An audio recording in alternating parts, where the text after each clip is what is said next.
घने अंधेरे में, जब हर तरफ सन्नाटा पसरा हुआ था, अमित और रोहित तेजी से अपने दोस्त की पार्टी में जाने के लिए निकले। रास्ता एक जंगल के बीच से गुजर रहा था। अमित पार्टी को लेकर उत्साहित था और बार बार रोहित को गाड़ी तेज चलाने को कह रहा था। हे रोहित, जल्दी चलो, अगर इसी रफ्तार से चलोगे तो पार्टी तक पहुंचने में सुबह हो जाएगी, अमित ने अधीरता से कहा। रोहित ने स्टीयरिंग को संभालते हुए जवाब दिया। सुनो, यह जंगल का रास्ता है। रात के समय तेजी से गाड़ी चलाना खतरनाक हो सकता है। क्या पता कोई जानवर या इंसान अचानक सामने आ जाए।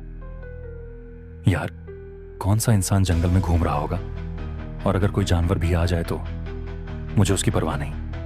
हमें बस पार्टी तक पहुंचने की जल्दी है, अमित ने लापरवाही से कहा। रोहित ने गहरी सांस ली और गाड़ी की रफ्तार थोड़ी बढ़ा दी।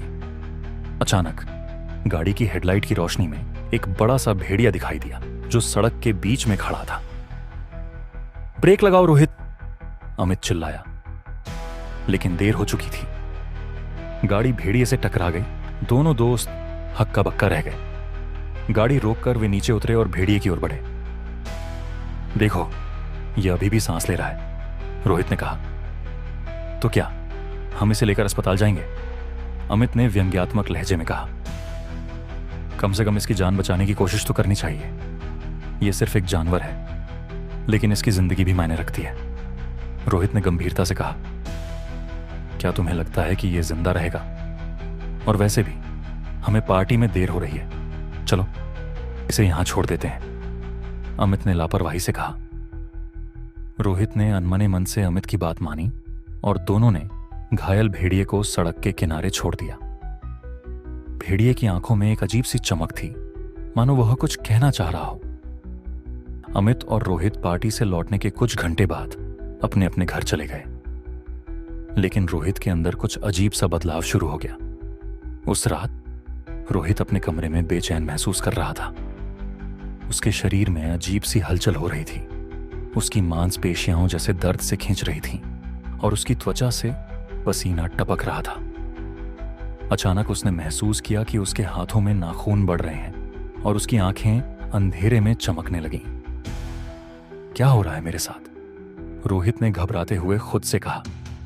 वह बाथरूम के शीशे के सामने खड़ा हुआ। उसने देखा कि उसका चेहरा धीरे धीरे एक भेड़िए की शक्ल ले रहा था। उसकी नाक लंबी हो गई, दांत नुकीले हो गए और उसकी आंखें लाल हो गईं। अगली सुबह अमित ने रोहित को फोन किया, लेकिन कोई जवाब नहीं मिला। वह घबरा गया और रोहित के घर गया। दरवाजा आधा खुला हुआ था।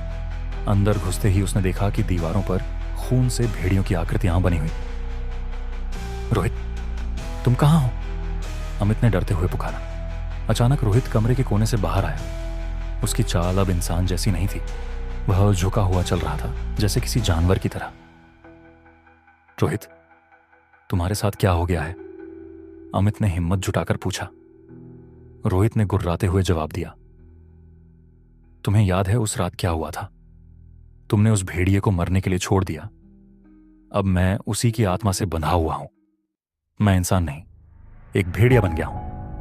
कुछ दिनों बाद अमित अपने दोस्त शिरीष के साथ कार में था। दोनों रोहित की हालत पर चर्चा कर रहे थे। तभी शिरीष ने देखा कि एक परछाई उनकी कार के साथ साथ भाग रही है। अमित, वो देखो, वो क्या है, शिरीष ने घबराते हुए कहा। अमित ने खिड़की से बाहर झांका और उसकी सांसें रुक गई। ये रोहित है, वह हमारी कार की रफ्तार के साथ दौड़ रहा है। शिरीष ने कार की रफ्तार और बढ़ा दी, लेकिन रोहित उनके सामने कूद गया। गाड़ी नियंत्रण से बाहर हो गई और एक पेड़ से टकरा गई। अमित और शिरीष किसी तरह गाड़ी से निकले और भागने लगे। शिरीष, मत छोड़ो मुझे, अमित चिल्लाया। लेकिन शिरीष डर के मारे जंगल की ओर भाग गया। अमित सड़क पर अकेला रह गया। वह पुलिस को फोन करने की कोशिश कर रहा था, लेकिन नेटवर्क नहीं था। तभी उसने देखा कि रोहित धीरे धीरे उसकी तरफ बढ़ रहा है। रोहित, प्लीज मुझे मत मारो, मैंने गलती की थी, अमित ने गिड़गिड़ाते हुए कहा। रोहित ने गुर्राते हुए जवाब दिया। तुम इंसानों ने मेरी जिंदगी छीन ली। अब मैं तुम्हें तुम्हारी गलती का एहसास करवाऊंगा। पुलिस को अमित और शिरीष का कोई सुराग नहीं मिला आज भी लोग कहते हैं कि उस जंगल में रात के समय भेड़ियों की आवाज़ें सुनाई देती हैं। यदि आपको यह कहानी पसंद आई हो तो इसे लाइक और शेयर करें। ऐसी और कहानियों के लिए हमारे चैनल को सब्सक्राइब करना ना भूलें।